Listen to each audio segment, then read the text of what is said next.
Baiklah, di sini perkenalkan nama saya Briana Delicia dengan NIM D11 2022-03506. Di sini saya akan melakukan telaah pada artikel ilmiah yang saya dapatkan dari jurnal internasional terbitan dari BMC Public Health. Di sini dengan judul Influence of the Tuberculosis Knowledge on Acceptance of the Preventive Treatment and the Moderating Role of Tuberculosis Stigma Among China's Generation Population, Cross-Sectional Analysis. Lalu, untuk jurnalnya sendiri, yaitu jurnal BMC Public Health itu sudah teridentifikasi Scopus. Yang pertama adalah judul makalah, tidak terlalu panjang atau terlalu pendek. Menurut saya pada bagian judul makalah atau artikelnya ini masih sedikit terlalu panjang, tetapi dalam standar internasional itu masih ternyata masih termasuk normal. Di sini artikelnya itu masih terdapat 20 kata. Lalu, menggambarkan isi utama penelitian, ya sudah cukup menggambarkan fokus penelitian yang akan diambil, yaitu mengenai hubungan antara pengetahuan dengan tingkat kepatuhan minum obat dan yang dipengaruhi oleh stigma yang ada di China. Lalu, apakah cukup menarik? Ya, cukup menarik karena masih relevan dengan isu kesehatan global yang masih diperbincangkan, terutama ini adalah penyakit tuberkulosis. Tanpa singkatan selain yang baku, ya, pada judul tidak ada singkatan sama sekali.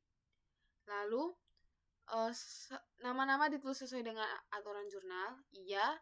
Nama sudah lengkap, nama institusi dicantumkan dengan tepat, terutama pada standar jurnal internasional seperti BMC Public Health. Mereka menggunakan format author byline format dengan gaya jurnal internasional yang biasanya digunakan oleh jurnal-jurnal yang diterbitkan oleh BMC atau Springer Nature. Lalu abstrak.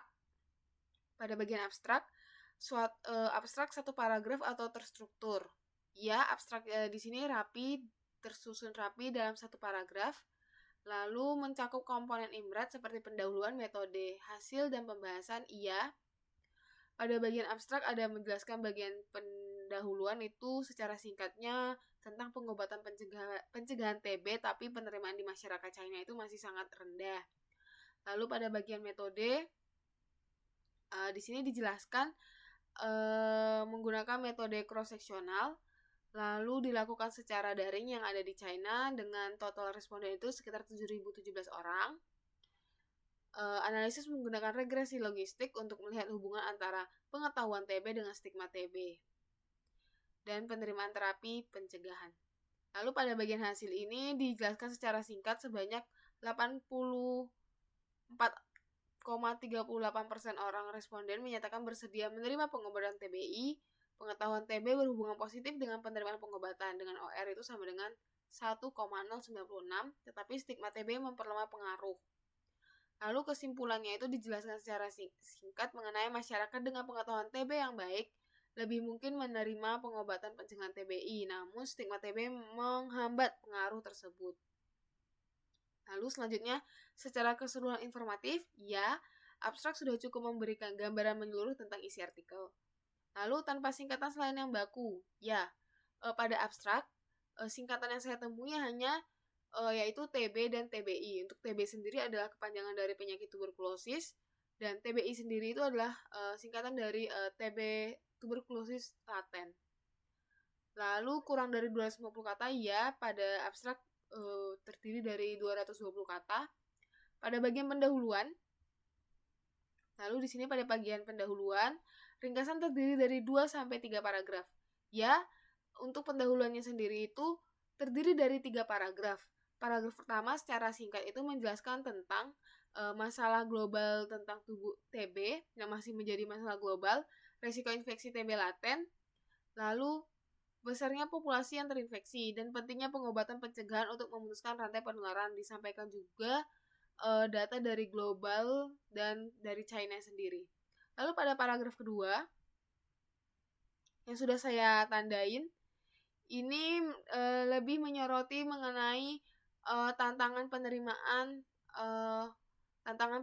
pengobatan TBI itu di China masih rendah. Di antara tahun 2018 sampai dengan 2021 itu ada sekitar 12,5 juta, tapi baru 42% yang mau melakukan pengobatan TBI, dan itu disoroti bahwa masih rendah untuk di China.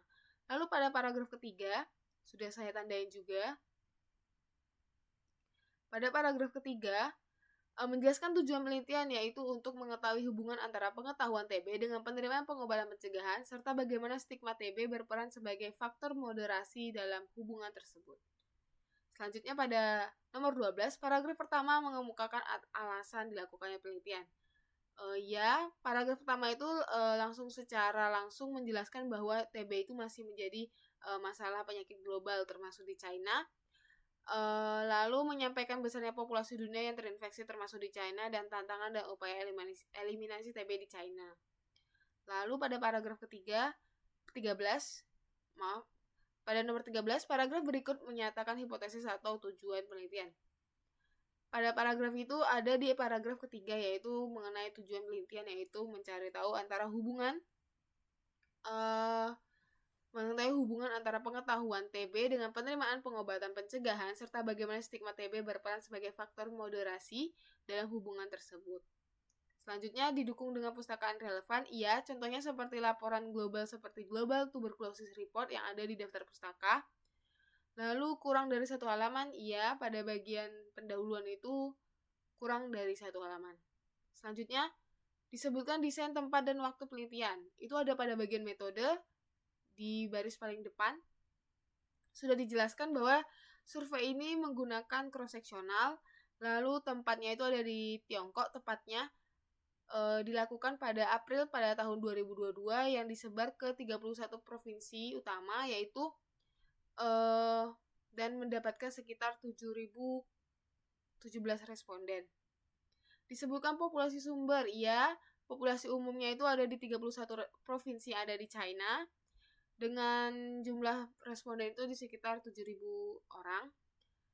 Dijelaskan kriteria inklusi-eksklusi, ini ada pada bagian paragraf, ada pada bagian metode. Untuk kriteria inklusinya itu adalah respondennya itu berusia di sekitar 18 tahun ke atas, berdomisili di Tiongkok, bersedia mengikuti survei online dan menyelesaikan kuesioner. Lalu setelah mengisi inform consent, mereka bersedia menjadi partisipan atau responden. Untuk kriteria eksklusinya itu tidak dijelaskan, tapi lebih dipaparkan secara tersirat bahwa yang tidak termasuk dalam inklusi adalah kriteria eksklusi mereka. Lalu disebutkan cara pemilihan subjek atau teknik sampling.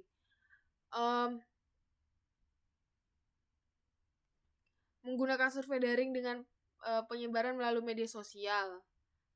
Sebenarnya tidak dijelaskan secara rinci bagaimana teknik samplingnya. Disebutkan perkiraan besar sampel dan alasannya, ada di sekitar 7.000 responden. Alasan pengambilan sesuai dengan target populasi umum yang ada di China. Lalu besar sampel dihitung dengan rumus yang sesuai. Sayangnya tidak disebutkan perhitungan untuk sampel di artikel. Lalu komponen-komponen rumus besar sampel masuk akal juga tidak dijelaskan. Observasi, pengukuran, serta intervensi dirinci sehingga orang lain dapat mengulanginya. Saya memilih tidak karena tidak dijelaskan begitu rinci oleh penulis. Hanya memberikan metode survei online yang jelas, hanya memberitahu bahwa mereka menggunakan online, tapi untuk pada bagian kuesioner tidak dibahas secara lanjut. Lalu ditulis rujukan bila teknik pengukuran tidak rinci juga tidak dibahas. Pengukuran dilakukan secara tersamar, tidak, karena ini merupakan survei online, jadi lebih bersifat terbuka. Pengukuran dilakukan secara terbuka melalui survei daring tanpa upaya penyamaran tujuan kepada responden. Selanjutnya dilakukan uji kendalaan atau pengukuran kappa, tidak dilakukan uji keandalan pengukuran penggunaan kappa karena penelitian berbasis survei daring. Self-report yang digunakan hanya uji reliabilitas internal. Selanjutnya definisi istilah dan variabel penting dikemukakan. Definisi variabel utama seperti pengetahuan TB, penerimaan pengobatan TBI, dan stigma TB dijelaskan dengan cukup jelas pada bagian metode. Lalu etika clearance diperoleh, iya ada, tapi tidak diletakkan di bagian metode. Itu diletakkan di bagian deklarasi yang ada di halaman terakhir, yaitu ini. Etika clearance-nya itu dipersetujui oleh Harbin Medical University. Lalu selanjutnya persetujuan subjek diperoleh, iya. Sebenarnya tidak disebutkan secara tegas, tetapi pada bagian kriteria inklusi disebutkan bahwa untuk menjadi partisipan adalah setelah membaca online informed consent, mereka bersedia menjadi partisipan. Berarti menunjukkan bahwa mereka memiliki informed consent. Lalu disebutkan rencana analisis batas kemaknaan dan power penelitian. Ya, rencana analisis ada disebutkan bahwa analisis dilakukan menggunakan regresi logistik. Itu ada pada bagian statistik analisis. Mereka menjelaskan bahwa mereka menggunakan regresi logistik terhadap berharap. Lalu menggunakan Spearman correlation untuk uji korelasi awal. Lalu disebut program komputer yang digunakan, iya. Pada bagian statistik analisis, ini sudah saya highlight, mereka menggunakan aplikasi SPSS 22.0 dan AMOS 22.0. Pada hasil disertakan tabel karakteristik, iya. Ini pada bagian ini ada tabel 1-3 yang menyajikan karakteristik responden. Lalu karakteristik subjek sebelum intervensi dideskripsikan, iya. Karakteristik subjek penelitian dideskripsikan secara lengkap dalam bentuk tabel, dan narasi mencakup faktor demografi. Variabel penelitian utama menyajikan data lebih rinci mengenai karakteristik demografi. Itu ada di tabel 1-4. Lalu tidak dilakukan uji hipotesis untuk kesetaraan praintervensi, ya. Tidak dilakukan uji hipotesis untuk kesetaraan praintervensi. Lalu disebutkan jumlah subjek yang diteliti, iya, yaitu ada di sekitar 7.017 orang. Lalu dijelaskan subjek yang drop out, tidak. Penulis tidak menjelaskan subjek yang di drop out, tapi pada bagian metode sempat penulis mention sedikit ada sekitar 400 jawaban yang invalid dan dibuang, tapi tidak dijelaskan secara rinci. Lalu ketepatan numerik dinyatakan dengan benar, iya. Ketepatan numerik dinyatakan dengan benar konsisten antara angka dan tabel dan narasi serta menggunakan format desimal yang sesuai. Contohnya ada seperti ini. Ini adalah contoh. Lalu penulis tabel dilakukan dengan tepat, iya. Tabel sudah tepat karena sudah ada judul di atasnya. Lalu berurutan dan ada disajikan dengan ringkas. Dan tabel dan ilustrasi informatif dan memang diperlukan, iya. Ada sekitar 5 tabel di dalam, yaitu pertama saya jelaskan secara singkat antara tabel 1 sampai dengan 3. Tabel pertama itu karakteristik demografi responden, tabel 2 itu melampirkan hasil uji yang menunjukkan hubungan, dan tabel 3 menyajikan analisis moderasi untuk menunjukkan stigma yang mempengaruhi hubungan. Lalu tidak semua hasil di dalam tabel disebutkan pada nas, iya. Tidak semua hasil dalam tabel disebutkan dari narasi, hanya hasil utama yang dipaparkan untuk efisiensi penyajian. Lalu keempat, semua outcome yang penting disebutkan. Sayangnya tidak, jumlah subjek yang persentase penerimaan pengobatan TBI sebagai outcome utama tidak ditemukan secara jelas di bagian hasil, sehingga sebaiknya itu dituliskan. Lalu subjek yang drop out diikutkan dalam analisis, itu tidak. Lalu analisis dilakukan dengan uji yang sesuai, iya. Analisis dilakukan dengan menggunakan uji statistik yang sesuai dengan desain penelitian dan jenis data, yaitu Spearman correlation dan ethical logistic regression. Lalu ditulis hasil uji statistik, degree of freedom dan nilai P. Hasil uji statistik disajikan lengkap dengan odds ratio, confidence interval, dan nilai P, degree of freedom tidak dicantumkan. Namun hal ini dapat dimaklumkan karena jenis analisis regresi logistik. Lalu tidak dilakukan analisis yang semula tidak direncanakan, iya, karena tampaknya jurnal mengikuti rencana analisis yang ditetapkan. Rencana analisis sudah jelas ditulis di bagian statistik analisis. Lalu disertakan interval kepercayaan, iya, ada di tabel 2 dan 3, yaitu OR. Ini ada di bagian moderating effect. Interval kepercayaannya ada 95%. Disajikan dalam hasil analisis untuk memperjelas estimasi odds ratio dan tingkat ketidakpastian sesuai standar penulisan jurnal ilmiah. Dalam hasil tidak disertakan komentar atau pendapat, iya, bagian result atau hasil hanya berisi penyajian dan hasil analisis saja. Komentar, pendapat, interpretasi atau diskusi itu baru muncul di bagian diskusi. Lalu pada bagian pembahasan, semua hal yang relevan dibahas, iya, semua hal yang relevan telah dibahas dengan baik dalam bagaimana pembahasan dimulai, lalu mulai dari intervensi hasil, perbandingan dengan penelitian lain, hingga sarana untuk penelitian lanjutan. Lalu tidak sering diulang hal yang dikemukakan pada hasil, iya, hal yang dikemukakan pada hasil tidak sering diulang dalam pembahasan, hanya disebutkan secukupnya untuk mendukung penjelasan dan interpretasi. Lalu selanjutnya dibahas keterbatasan penelitian dan dampaknya terhadap hasil, iya, itu ada di bagian ini, conclusion.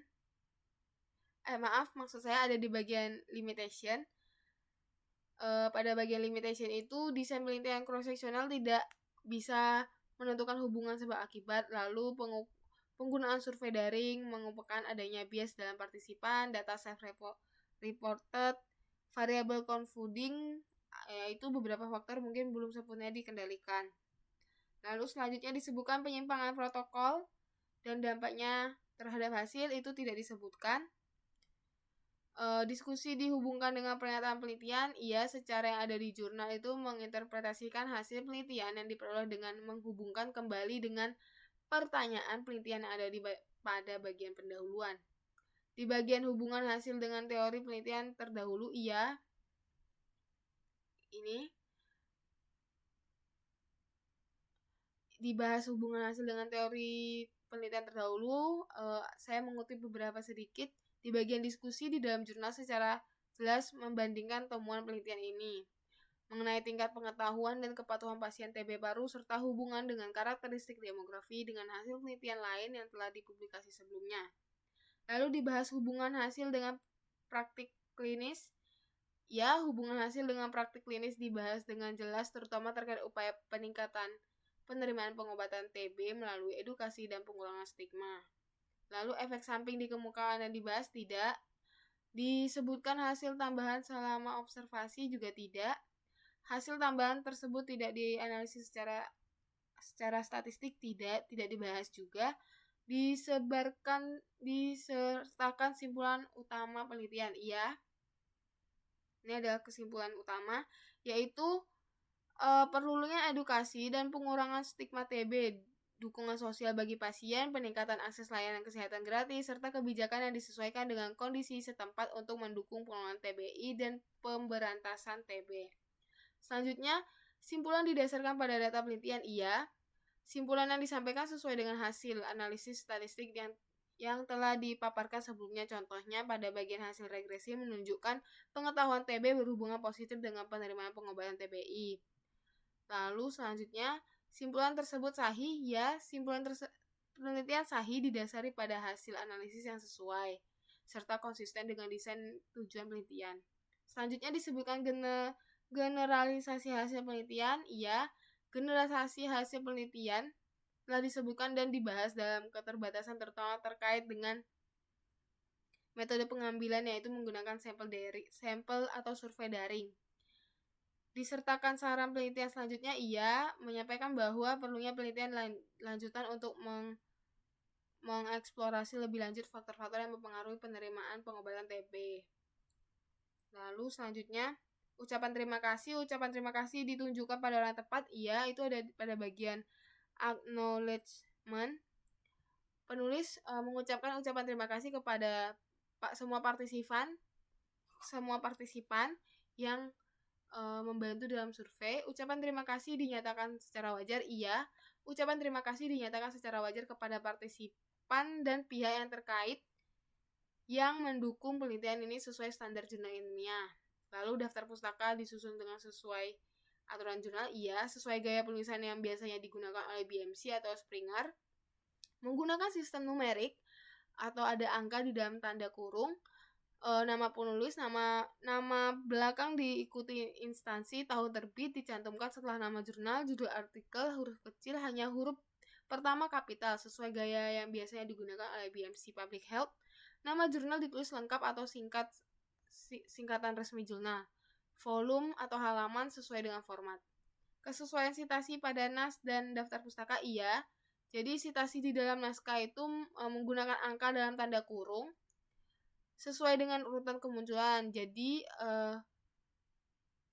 pada bagian sitasi itu angka yang muncul sesuai dengan urutan kemunculan. Lalu di daftar pustaka itu nomor urutan sesuai dengan angka yang ada di narasi. Ini adalah contohnya.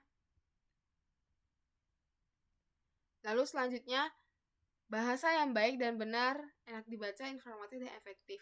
Keseluruhan artikel ini menggunakan bahasa Inggris akademik dan sangat formal, dan memiliki gaya informatif dan jelas. Maka ditulis dengan ejaan yang taat asas. Ia mengikuti kaidah penulisan jurnal internasional, terutama standar jurnal BMC Public Health.